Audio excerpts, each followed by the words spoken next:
bearer of the Knight's Cross awarded to him personally by Adolf Hitler, and I was his son, born in a family that was silent about what happened.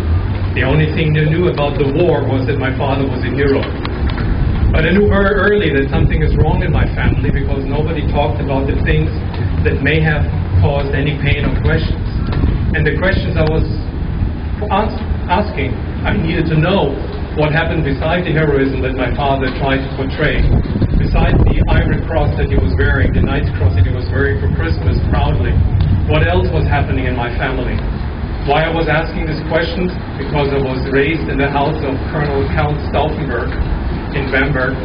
Colonel Count Stauffenberg was the German colonel who tried to assassinate Adolf Hitler on the 20th July of 1944, and I grew up in his house. His spirit was present in the hallway of our building, where his portrait of a proud man in the same uniform that my father was depicting in pictures with the same Iron Cross. But him, my father called a traitor, and I didn't know why, because they were so similar. And by asking questions, my father was pushing me away, trying, though, to transmit to me his value system of honor, of duty, of being a good German.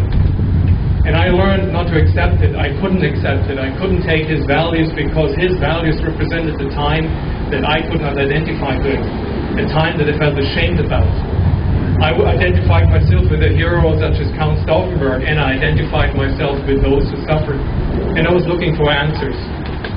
Knocking at the door of the smallest Jewish community in my hometown, I was embraced by an old man, and welcomed by an old man, later embraced the chair of the Jewish community, who saw in me a young man who was seeking answers.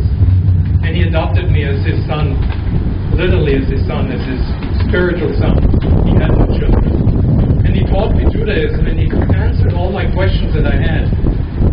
And when I was embraced and welcomed in a community of Holocaust survivors, this is the community in Bamberg, I recognized that if people that are able to forgive, and people that are able to receive somebody like me, the son of a perpetrator, the son of a murderer, the son of a participant in this horrendous crime that we call euphemistically the Holocaust, but it was not a burnt offering, it was a Shoah, it was a destruction, a catastrophe. People can forgive me and can take me in. These people must be of tremendous spiritual strength. And I embraced not only them, I embraced the faith. And after a long search and after a long waiting, 7 years later, I was allowed to convert to Judaism. My father expelled me, my family expelled me, and I left for Israel, joined the Israeli society, joined the Israeli army, became an officer in Israel Defense Forces, served proudly, worked in Israel, and now I'm living here in Miami. And why I'm saying that, not for self-aggrandizing purposes, I'm saying that because there is a message that hopefully I can send to those who are still suffering, that if I can overcome this horrendous crime committed by my generation, if I can be a participant in the tikkun olam, in repairing this world, that maybe I can help those who still suffer, maybe that those who have the pain, still bearing the pain, still bearing the sign burned on their forearm.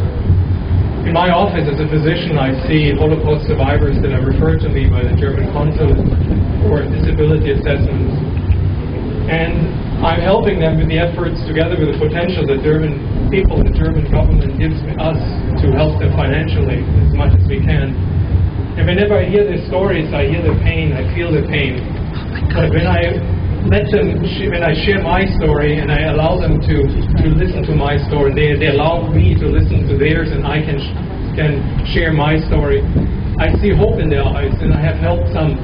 And therefore I tell, and therefore I agree with Wendy to speak here, maybe what I have done and maybe what some in my generation have done to overcome this horror that we call the Shoah. Maybe there's hope for others, and maybe there's hope for a better future. And with this hope, I hope we can move forward, not in pain, but forward to look for a world where the word Shoah is obsolete. It will never happen again. Thank you very much.